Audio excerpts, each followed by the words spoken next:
Hi friends, masala ഫ്രണ്ട്സിലേക്ക് നിങ്ങൾക്ക് എല്ലാവർക്കും സ്വാഗതം.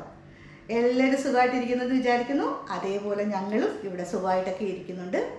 അപ്പം ഞാൻ ഇന്നൊരു പുതിയ വീഡിയോ ആയിട്ടാണ് വന്നിരിക്കുന്നത്. പുതിയ വീഡിയോ എന്ന് പറഞ്ഞാൽ ഒരു ഫുഡ് വ്ളോഗാണ്. സാധാരണ ഞാൻ കുക്കിംഗ് വീഡിയോ ആയിട്ടൊക്കെ വരും, പക്ഷേ ഇത് ഇന്നൊരു ഫുഡ് വ്ളോഗാണെന്ന് പറയാം. ഫുഡ് വ്ളോഗ് എന്ന് ഞാൻ പറയുന്നു, നിങ്ങൾക്ക് എങ്ങനെ തോന്നുന്നു എങ്ങനെയെന്ന് എനിക്കറിയില്ല. എന്നാലും ഇതൊരു ഫുഡ് വ്ളോഗ് ആയിട്ടാണ് വന്നിരിക്കുന്നത്. ഞാൻ ഇന്നലെ ഉണ്ടാക്കിയ ലഞ്ചിൻ്റെ ഫുഡ് വീഡിയോ, ഞങ്ങൾ ഇന്നലെ എന്തൊക്കെ ഉണ്ടാക്കി എന്നുള്ളൊരു അതിൻ്റെ ഒരു വീഡിയോ മൊത്തം ഇതിനകത്തുണ്ട്. അതോടൊപ്പം തന്നെ ഞാൻ ഇന്നലെ ഉണ്ടാക്കിയ ഒരു മീൻകറിയുടെ തേങ്ങ അരച്ച മീൻകറിയുടെ ഒരു റെസിപ്പിയും ഞാൻ ഇതിനകത്ത് ചേർത്തിട്ടുണ്ട്.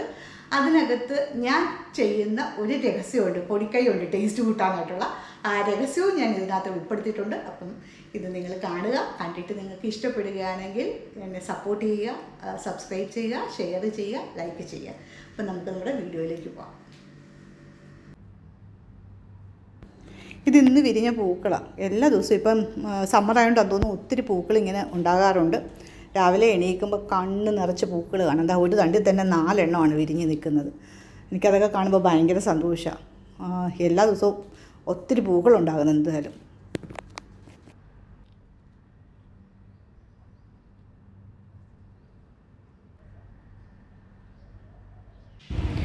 ഇന്ന് ഞാൻ ബ്രേക്ക്ഫാസ്റ്റിന് പുട്ടാണ് ഉണ്ടാക്കിയത്. പുട്ടാകുമ്പോൾ എളുപ്പപ്പണിയാണ്, എളുപ്പത്തിൽ ഉണ്ടാക്കാൻ പറ്റുന്ന ഒരു ബ്രേക്ക്ഫാസ്റ്റാണ് പുട്ട്. പിന്നെ പ്രത്യേകിച്ച് കറിയൊന്നും ഉണ്ടാക്കിയില്ല.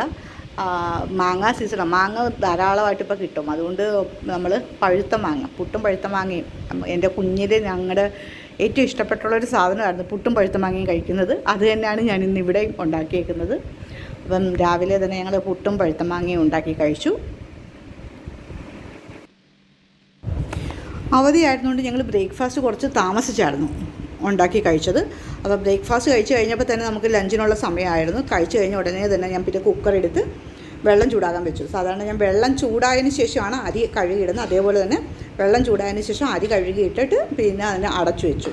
അടച്ചു വെക്കുമ്പോൾ ഞാൻ ഉടൻ തന്നെ സാധാരണ കഞ്ഞി വെക്കുന്ന കുക്കറാകുമ്പോൾ പെട്ടെന്ന് അങ്ങോട്ട് അടച്ചു വെക്കത്തില്ല. കാരണം കഞ്ഞിവെള്ളം കയറിയിട്ട് അത് അടഞ്ഞിരിക്കുന്നുണ്ടോ എന്ന് അറിയാൻ വേണ്ടി കുറച്ച് നേരം കഴിഞ്ഞാൽ അത് ആവി വന്നതിന് ശേഷം മാത്രമാണ് അതിൻ്റെ വെയിറ്റ് ഇട്ട് കൊടുക്കുന്നത്. അപ്പം അങ്ങനെ ഞാൻ ആവി വരുന്നെന്ന് കണ്ടതിന് ശേഷം വെയിറ്റൊക്കെ ഇട്ട് കൊടുത്തു.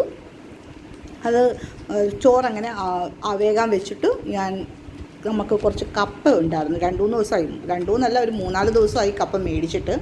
അപ്പോൾ ഇങ്ങനെ എല്ലാവരും വീട്ടിലുള്ള ദിവസം ഉണ്ടാക്കാമെന്നും പറഞ്ഞിരുന്നു. അപ്പോൾ കപ്പ എടുത്ത് ഞാൻ അത് അരിയാൻ തുടങ്ങി. അത് പൊളിക്കാൻ ഇച്ചിരി പാടായിരുന്നു. തൊലിയൊക്കെ ഇങ്ങനെ കുറച്ച് 2-3 ദിവസം ആയതുകൊണ്ടൊന്നും ഉണങ്ങി വരുന്നു. ഭയങ്കര ചൂടും കൂടിയല്ലേ, അതുകൊണ്ട് തൊലിയൊക്കെ ഒന്ന് ഉണങ്ങി വന്നതായിരുന്നു. അപ്പോൾ അതൊന്ന് പൊളിച്ചെടുത്ത് നല്ലതുപോലെ അരിഞ്ഞൊക്കെ എടുത്ത് കഴുകി അത് വേഗം വെച്ചു.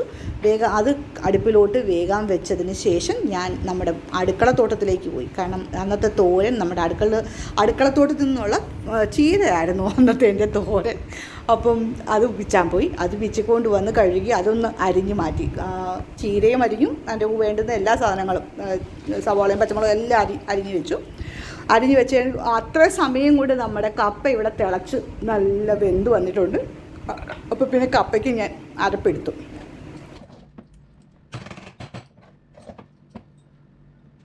കപ്പ അരപ്പിടാൻ വേണ്ടി എടുത്ത മിക്സി തന്നെ ആയതുകൊണ്ട് നമുക്ക് തോരനും ചീരത്തോരന് വേണ്ടിയും അതേ മിക്സിയിൽ തന്നെ കഴുകാതെ അങ്ങ് അരച്ച് മാറ്റി അതും അങ്ങ് തോരനാക്കി. അത് കഴിഞ്ഞപ്പോൾ പിന്നെ മുളക് കറി വേണമെന്ന് പറഞ്ഞായിരുന്നു ചാക്കോച്ചൻ. കപ്പയുടെ കൂടെ കഴിക്കാൻ മുളക് കറി, മുളക് കറി വേണമെന്ന് പറഞ്ഞു. അപ്പം ഞാൻ കുറച്ച് മത്തി അവിടെ പൊരിക്കാൻ വേണ്ടി വരഞ്ഞ് വെച്ചിരുന്നു. അതിനകത്തുനിന്ന് കുറച്ചെടുത്തിട്ട് പെട്ടെന്ന് തന്നെ ഒരു മുളക് കറിയാക്കി. കപ്പയുടെ കൂടെ കഴിക്കാൻ വേണ്ടി ചാക്കോച്ചന് ഒരു മുളക് കറി ഉണ്ടാക്കി വെച്ചു.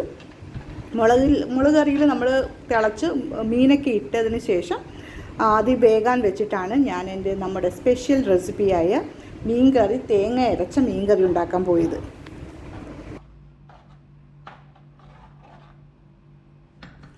അരക്കിലോ മീൻ കറി വെക്കാൻ വേണ്ടുന്ന സാധനങ്ങളുടെ അളവാണ് ഞാനിവിടെ പറയുന്നത്. 1 കപ്പ് തേങ്ങയാണ് ഞാൻ എടുക്കുന്നത്. അപ്പോൾ 1 കപ്പ് തേങ്ങയെന്ന് പറയുമ്പോൾ കപ്പിൻ്റെ അളവിൽ പറയുക എന്ന് വെച്ചാൽ ഞാൻ തിരുമ്മി മേടിക്കുന്ന തേങ്ങയാണ്. അപ്പോൾ അതുകൊണ്ടാണ് കപ്പിൻ്റെ അളവിൽ ഞാൻ പറയുന്നത്. അപ്പോൾ 1 കപ്പ് തേങ്ങയും 3/4 ടീസ്പൂൺ മല്ലിപ്പൊടി, 3/4 ടീസ്പൂൺ മല്ലിപ്പൊടിയും 1 ടേബിൾ സ്പൂൺ മുളക് പൊടിയും 3/4 ടീസ്പൂൺ മഞ്ഞൾപ്പൊടിയുമാണ് നമ്മളിതിൽ ചേർക്കുന്നത്. ഇത് 4 കൂടി കുറച്ച് വെള്ളം. ഫ്രിഡ്ജ് വെക്കുന്ന തേങ്ങയാണ് ഞാൻ എടുക്കുന്നത്. അപ്പം കുറച്ച് ചെറിയ ഇളം ചൂടുവെള്ളം ഒഴിച്ചാണ് ഞാൻ നല്ലോണം അരയ്ക്കുന്നത്. അപ്പോൾ തേങ്ങയ്ക്ക് ഒരു ചെറിയ ഇളം ചൂടുവെള്ളം ഒഴിച്ചാൽ നല്ലോണം പെട്ടെന്ന് അരഞ്ഞ് കിട്ടും, നല്ലോണം അരഞ്ഞ് കിട്ടും. അപ്പം ഞാൻ അങ്ങനെ ഇളം ചൂടുവെള്ളമാണ് ഉപയോഗിച്ചേക്കുന്നത്. അത് ചേർത്ത് നല്ലോണം അരച്ചെടുക്കും. നല്ലോണം എന്ന് പറഞ്ഞാൽ പണ്ടൊക്കെ നമ്മൾ പറയും പട്ടുപോലെ അരയണമെന്ന്, നമ്മുടെ നാട്ടിലൊക്കെ പറയുന്നത് പട്ടുപോലെ അരയണമെന്ന്. അന്നൊക്കെ കല്ലിലാണ് അരയ്ക്കുന്നത്. അപ്പോൾ പറയും പട്ടുപോലെ അരച്ചെടുക്കണമെന്ന്. അത് കണക്ക് നല്ലതുപോലെ വെള്ളം ആവശ്യത്തിന് ചേർക്കാവൂ. ആ തേങ്ങയ്ക്ക് മുകളിലോട്ട് വെള്ളം പോകരുത്. മിക്സിയിൽ അടിക്കുമ്പോൾ ഒരുമാതിരി ലൂസായി കിടക്കും. അപ്പം അങ്ങനെ വെള്ളം ചേർത്തിട്ട് നല്ലോണം പട്ടുപോലെ അരച്ചെടുക്കുക.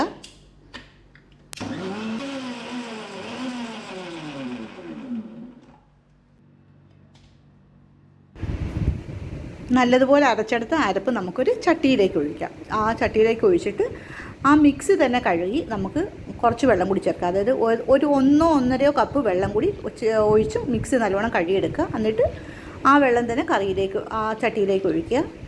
അതിൻ്റെ കൂടെ ഒരു 3 പച്ചമുളക്, ഞാൻ കാശ്മീരി ചില്ലി പൗഡറാണ് മുളക് പൊടിയായിട്ട് ഉപയോഗിച്ചേക്കുന്നത്. അപ്പം എരിവ് അധികം ഇല്ലാത്തതായപ്പോൾ അതുകൊണ്ട് ഞാൻ 3 പച്ചമുളക് ഇതിനകത്ത് കീറി ഇടുന്നുണ്ട്. എരിവ് കൂടുതലുള്ള മുളക് പൊടിയാണ് ഉപയോഗിച്ചതെങ്കിൽ 2 പച്ചമുളക് ഇട്ടാലും മതി. അത് ഓരോരുത്തരുടെയും താല്പര്യത്തിനനുസരിച്ച് ചേർക്കാം.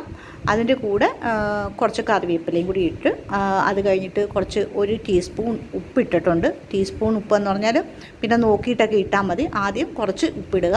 അതിനുശേഷം ഒരു കുറച്ച് പുളിയെന്ന് വെച്ചാൽ ഒരു 4-5 ഇതൾ പുളിയുണ്ട്. അതായത് ഫുൾ ഇതളല്ല, ചെറുതായിട്ട് മുറിച്ചെടുത്ത് ഒരു 4-5 കഷ്ണം പുളിയാണ് ഞാൻ ഇതിലേക്ക് ഇട്ടേക്കുന്നത്. മീൻ കുറച്ച് മാംസക്കട്ടിയുള്ള മീനാണ് ഞാൻ ഈ മീൻ കറിക്ക് എടുത്തേക്കുന്നത്. അപ്പം മാംസക്കട്ടിയുള്ള മീൻ കറി ആകുമ്പം കുറച്ച് പുളി കൂടുതൽ ചേർക്കുന്നതായിരിക്കും നല്ലത്, മീനിലോട്ട് നല്ലോണം ഒന്ന് പുളി പിടിക്കാനായിട്ട്. മാംസക്കട്ടി അധികം ഇല്ലാത്ത മീനാണെങ്കിൽ കുറച്ച് പുളിയൊന്ന് കുറച്ച് ചേർക്കുന്നതായിരിക്കും നല്ലത്. ഇനി നമുക്ക് ഈ കറി ഒന്ന് അടുപ്പിൽ വെച്ച് നല്ലോണം വേവിക്കാം. ഒന്ന് തിളയ്ക്കണം. തിളച്ചതിന് ശേഷമേ നമ്മൾ മീൻ ചേർക്കത്തുള്ളൂ. അപ്പം അതൊന്ന് തിളയ്ക്കാൻ വെക്കാം. കറി എങ്ങനെ തിളച്ച് വരുന്നുണ്ട്, നല്ലോണം തിളച്ചിട്ടുണ്ട്. അപ്പം നമുക്കൊന്ന് സ്പൂൺ കൊണ്ടൊന്നൊന്ന് ഇളക്കാം. ഇളക്കിയതിന് ശേഷം നമുക്ക് മീനിട്ട് കൊടുക്കാം. മീനിട്ടിട്ട് നമുക്ക് കറി ആവശ്യത്തിന്, മീനിൻ്റെ മുകളിൽ കറി ഉണ്ടെന്ന് തോന്നുവാണെങ്കിൽ പിന്നെ വെള്ളം ഒഴിക്കണ്ട. അതല്ല കറി കുറവാണ്, മീൻ മുങ്ങിക്കിടന്ന് വേകാനായിട്ടുള്ള കറി ഇല്ലെന്ന് തോന്നുവാണെങ്കിൽ കുറച്ചുകൂടി വെള്ളം ചേർത്ത് കൊടുക്കണം. എന്നിട്ട് മീനും കറിയും കൂടി വേകാനായിട്ട് വെക്കണം. മീൻകറി നല്ലതുപോലെ വെന്തു എന്ന് തോന്നുമ്പം ഒരു 20-25 മിനിറ്റ് കഴിയുമ്പം തീ ഒന്ന് കുറച്ച് വയ്ക്കുക. ഒരിക്കലും തീ ഓഫ് ചെയ്യരുത്, തീ കുറച്ച് വെക്കുകയേ ചെയ്യാവൂ. തീ കുറച്ച് വെച്ചിട്ട് സൈഡിൽ ഒരു ചട്ടി എടുത്ത് വെക്കുക. ഇത് ഏറ്റവും ഇമ്പോർട്ടൻ്റ് ആണ്. എൻ്റെ ഈ മീൻകറിയുടെ ഏറ്റവും ഇമ്പോർട്ടൻ്റ് ആയിട്ടുള്ളൊരു ഭാഗമാണ് ഞാനീ പറയുന്നത്. അപ്പം സൈഡിലൊരു ചട്ടിയിൽ ഒരു 1.5 ടേബിൾ സ്പൂൺ അല്ലെങ്കിൽ 2 ടേബിൾ സ്പൂൺ എണ്ണ ഒഴിക്കുക. എണ്ണ ഒഴിച്ചിട്ട് ഒരു 1/2 ടീസ്പൂൺ കടുകിടുക. കടുകിട്ട് പൊട്ടിയതിന് ശേഷം ഒരു 3 ഇതൾ ചുമന്നുള്ളിയില്ലേ, ചെറിയ ഉള്ളി, ചുമന്നുള്ളി എന്ന് ഞങ്ങൾ പറയുന്നത് ചെറിയ ഉള്ളി, ചെറുതായിട്ട് വട്ടത്തിൽ അരിഞ്ഞത് ഇട്ട് അതൊന്നും ഒരു ഗോൾഡൻ, ഒത്തിരി മൂക്കരുത്, ഒരു ഗോൾഡൻ കളറായി വരുമ്പം ഒരു വലിയ കഷ്ണം ഇഞ്ചി തന്നെ ചെറുതായിട്ട് കൊത്തി അരിഞ്ഞെടുക്കുക. ഇഞ്ചി ഇച്ചിരി വലിയ കഷ്ണം തന്നെ എടുക്കുക. എന്നിട്ട് അത് ഒന്ന് കൊത്തി അരിഞ്ഞിട്ട് അത് ഇതിലേക്ക് ഇടുക. ആ ഉള്ളി ഒന്ന് ഗോൾഡൻ കളറാകുമ്പം ഈ ഇഞ്ചിയും കൂടി ഇടുക. ഇഞ്ചിയും ഉള്ളിയും ഒന്നിച്ചൊന്ന് വീണ്ടും വഴറ്റി അത് രണ്ടും കൂടി ഒന്ന് മൂത്ത് വരുമ്പം ഒരു 2 ചുമന്ന മുളക് ഇട്ടു ചെറുതായിട്ടൊന്ന്. അപ്പം തീ ഒന്ന് കുറച്ച് വെക്കുക. ആ ചീനച്ചട്ടിയുടെ, അതായത് കടുക് പൊട്ടിച്ച ചട്ടിയുടെയും തീ ഒന്ന് കുറച്ച് വയ്ക്കുക, അല്ലെങ്കിൽ മുളകും കരിഞ്ഞു പോവും. അപ്പം മുളക് ഇട്ട് കൊടുക്കുക. അതിൻ്റെ കൂടെ കുറച്ച് കറിവേപ്പിലയും കൂടി ഇട്ട് കറിവേപ്പിലയുടെ ആ വെള്ളം ഒന്ന് പൊട്ടി വരുമ്പോൾ, ഒത്തിരി സമയം ഇട്ടേക്കരുത്, വെള്ളം ഒന്ന് പൊട്ടി വന്ന് ഫുൾ വെള്ളവും പോയി ഒന്ന് വരുന്ന ആ ഗ്രീനിഷ് കളർ പോകാതെ തന്നെ നമുക്ക് ഈ കറിയിലേക്ക് അതങ്ങ് ഒഴിച്ചിട്ട് അപ്പോൾ നമ്മുടെ മീൻകറി ഒരിക്കലും തീ ഓഫ് ചെയ്ത് വെക്കാൻ പാടില്ല. തീയോട് അത് ഓണായിരിക്കുമ്പോൾ തന്നെയാണ് നമ്മളിത് ഒഴിക്കുന്നത്. അത് ഒഴിച്ചിട്ട് ഇളക്കി വീണ്ടും കുറച്ച് നേരം ഒന്ന് 1 മിനിറ്റോ 2 മിനിറ്റോ ഒന്ന് തിളപ്പിക്കുക. തിളപ്പിച്ചതിന് ശേഷം നമുക്ക് ഈ ചട്ടിയുടെ തീ ഓഫ് ചെയ്യാം. നമുക്ക് ഈ കറി ഉപയോഗിക്കാം. അതെന്ന് പറഞ്ഞാൽ ഈ ഇഞ്ചിയുടെ ആ ഒരു മണവും ആ രുചിയും എല്ലാം കൂടി ആ കറിയിലോട്ടൊന്നാകാൻ വേണ്ടിയാണ് ആ തീ ഓഫ് ചെയ്യാതെ തന്നെ നമ്മൾ ഈ കടുക് പൊട്ടിച്ചത് ഒഴിക്കുന്നത്. അതൊഴിച്ച് അതൊന്ന് തിളച്ചാലേ ഉള്ളൂ ആ കറക്റ്റ് മണവും ടേസ്റ്റും ഒക്കെ വരുന്നത്. അതിന് വേണ്ടിയാണ് ഞാൻ തീ ഓഫ് ചെയ്യരുതെന്ന് ഇടയ്ക്കിടയ്ക്ക് പറയുന്നത്. അതുപോലെ തന്നെ നമുക്ക് കറിയുടെ ഉപ്പ് ഒന്ന് ടേസ്റ്റ് ചെയ്ത് നോക്കാവുന്നതാണ്. കറി ഓഫ് ചെയ്യുന്നതിന് മുമ്പ് പോരെങ്കിൽ നമുക്ക് ഉപ്പ് ചേർത്ത് കൊടുക്കാം. അതിനുശേഷം കറി ഓഫ് ചെയ്താൽ മതി. കറി ഉണ്ടാക്കി കഴിഞ്ഞ് വീണ്ടും മത്തി പൊരിച്ചു. 5-6 മത്തി ഉണ്ടായിരുന്നു പൊരിക്കാൻ, അതും കൂടി പൊരിച്ചു. അതും കൂടി പൊരിച്ചിട്ട് ഞങ്ങൾ ഉണ്ടാക്കിയ വിഭവങ്ങളാണിന്ന്. മീൻ തേങ്ങ അരച്ച കറി, മീൻ മുളക് കറി, ചീരത്തോരൻ, കപ്പ, പിന്നെ മീൻ പൊരിച്ചത്, ഇതെല്ലാം ചോറും കൂടിയായിട്ട് ഞങ്ങൾ 3 പേരും ലാവിഷായിട്ട് കഴിച്ചു. ലോക്ക്ഡൗൺ ആയിരുന്നു, എങ്കിലും ലോക്ക്ഡൗൺ ആണെങ്കിലും ഞങ്ങൾ വിശാലമായിട്ടാണ് ഫുഡ് ഉണ്ടാക്കി കഴിച്ചത്. അങ്ങനെ ഞങ്ങൾ അന്നത്തെ ലഞ്ച് നല്ല വിശാലമായിട്ടൊരു ഫുഡായിരുന്നു ഞങ്ങളെ സംബന്ധിച്ച്. നിങ്ങൾക്കെല്ലാവർക്കും എൻ്റെ ഈ വീഡിയോ ഇഷ്ടപ്പെട്ടെങ്കിൽ, അതേ കണക്ക് എൻ്റെ ഈ ഫുഡ് ഉണ്ടാക്കുന്നതും അതേ കണക്ക് നമ്മുടെ മീൻകറിയുടെ റെസിപ്പിയൊക്കെ ഇഷ്ടപ്പെട്ടെങ്കിൽ നിങ്ങളെല്ലാവരും സബ്സ്ക്രൈബ് ചെയ്യുക, ഷെയർ ചെയ്യുക, ലൈക്ക് ചെയ്യുക, കൂടുതൽ സപ്പോർട്ട് ചെയ്യുക.